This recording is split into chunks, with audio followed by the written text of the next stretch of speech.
Yeah, you gotta give Gonzaga a lot of credit. I mean, they play hard, they're physical. Every time we made a run, they had an answer. Uh, Obviously, one of the better programs in the country over the last 15, 20 years, and they figure out a way to win games, and they're doing it on the old boards. We gave up 25 second chance points. It's hard to win doing that. So season high for offensive rebounds for them. And you know what we've kind of shown that if we're not really locked in to taking care of the defensive glass, that we're susceptible to that. I mean, it's happened. Purdue destroyed us on the glass. The two big games we won, we out rebounded St. John's, or maybe even if I remember right, and we won the game. Against Illinois, we only lost the glass by 2, and we won the game. Tonight, we lose the glass by 12, and on top of that, we can't make a free throw. Didn't shoot it well. Lost the turnover battle, and we ended up losing the game to a pretty good team. But they play hard. They get on the glass. They got a lot of guys that can go rebound. I mean, Ty and Grant Foster, like their starting 3 has 5 boards. Like we just we emphasize our guards got to rebound it better, and we are starting backcourt at 0 rebounds at the half, and ended up with Holloway ended up with 3, and Barron ended up with 0. Mari didn't have a rebound at the half. He's got to get in and help. He ended up with 4, kind of late there, but it's not just our bigs, and they're not. Taylor didn't have a rebound at the half. We got to get more out of him, but it's everybody. Everybody's got to contribute, and we're not a very tough physical rebounding team right now. Until we get that way, we're gonna have a hard time consistently beating the best teams in the country. Questions? I think it was a 2-point game when LeBaron had his last make. It was like 67-65, and then they sort of went on a little bit of a stretch, in the lead up a little bit more. But where did you think they did defense together and maybe make life go work? And that one, They came out of the one time out in his zone, and he turned it over.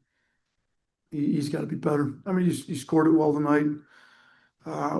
Everybody knows he can score it and kind of get in the paint pretty easily. He can finish at the rim well. I thought our bigs did a good job kind of in ball screens and then kind of sealing them off to give him some pretty easy layups that he converted. But he made a couple threes there early in the game. They adjusted a little bit. They went zone. I think they switched some. We're going to see that.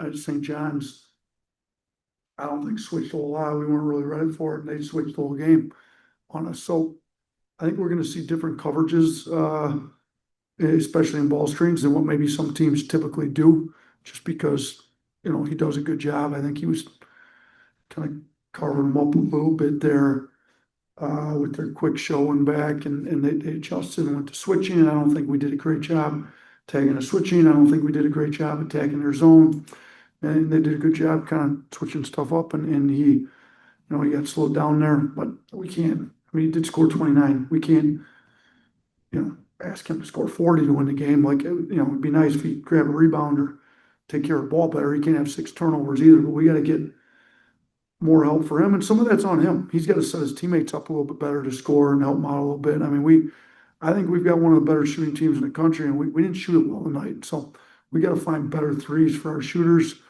Part of that's on them. Part of that's on him. Part of that's on our guys that are screening. It's a team thing to get our shooters better shots. Nate, and going through the tape and the film, the race covering for this game, and then seeing Gonzaga in the flesh up close, what just stood out to you about how they play? And they got a bunch of guys from 23 to 24. They got a lot of old guys as well. And some of that, in facing them here, it was some of that really evident, tangible. Yeah, I mean, they got tough, hard-nosed, hard play. I mean, we showed a video of Ty and Grant Foster just destroying people on the glass. Multiple boards just keep coming, and he had 7 rebounds, 5 offensive boards, scored 21 points. He hit the 1-3, but he's not like no disrespect to him. I love how hard he plays. He's killed us twice now. We played him when he was at Grand Canyon, and I think he had 29 on us. But it's not like he's an overly skilled you're not all that worried about his 3-point shooting, is it? But he just plays hard, like he's a veteran that knows how to get it done. If you're not gonna box him out, he's gonna go get no board. He's quick off the ground, he's athletic, and we missed multiple checkouts with him, and you try to tell him, but when he comes every time, if you box him out, half the time he ends up with 5 boards. That's what he had tonight. So we just, but they do have older guys. They're experienced, they know how to win. I mean, we did a pretty good job on EK to start the game out with, and I thought Aiden did a really good job on him, and he ends up with 21 and 11. So pretty good night for himself, and I thought we were doing a pretty good job for a good part of the game there with him. And then we, had too many guys not do a great job. I thought Aiden Sherrill, this is probably Aiden's best game. It was nice. We were able to keep him in the game. He stayed out of foul trouble. Thought he played pretty well, particularly defensively. But, EK still ends up with 21. Huff still ends up with 18. Grant Foster ends up with 21. So, I mean, there's starting front court really with the way they play. All three of those guys are in the front court. They got 60 points there. So it's, we didn't get as much. Aiden played well, but we got 16 points kind of out of ours. And if you throw our 3 in there, our 3, 4, and 5, starting 3, 4, and 5 at 16 points, and there's at like 60. So our front court's going to have to pick it up and be better. I thought this was Aiden's best game, but they're pretty good up there. Last one here for Meyer. Nate, you mentioned Grant Foster at 6'7". What kind of dynamic does that add to that Gonzaga team, and how does that come with defending them? Yeah, I mean, you end up with the way we play, we essentially play 3 guards most of the time. You guard them with a guard, and our guards are missing box outs. So, and on the other end, we'd like to spread them out. They kind of like to score in the paint. I mean, they had 6 threes. 4 of them came from Venters, one guy, and we didn't do a great job on him either. They ran some good actions, and our game plan discipline wasn't great on the defensive end, but they're going to try to beat you in the lane, and they did. I mean, they outscored us by double digits in the paint.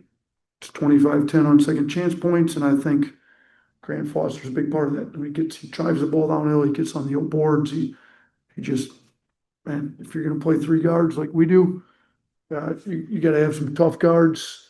They got to do a better job. And Amari's pretty tough for us. I think we ended up playing him a decent amount. We played 30 minutes, but he didn't really rebound in the first half. We got to get him. When we've been able to beat St. John's and Illinois, Amari's had 10 and 11 rebounds. Tonight he had 4, which is solid for a guard, but we need him to be double-digit rebounder for us to win these big games and rebound it better. So we're going to keep harping on it.